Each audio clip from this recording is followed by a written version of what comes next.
Ako dahil si James Lord G. Navarro.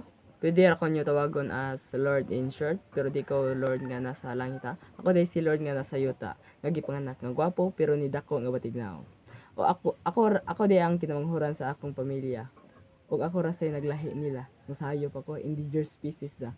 Makahuna-una na lang ko nga, nanong naghuna-una man ko nga, wow, hindi ko ihuna-una. Pero may di ko tawagon sa akong angga, sa akong pamilya nga Lord. Pero akong magduha-duha among silingan, nganong nay Lord ang pangalan, nga di man katuhuan ang kinayihan kay murag demonyo man. Natingala man gani ko kung nganong Lord ang gipangalan ako. Pero ayaw mo kabalaka kay di ko manghilabot, mamaakra ko. Joke ra bitaw. Joke ra bitaw, ayaw magtuo sa silingan kay di na sila kasaligan kay mga marites man.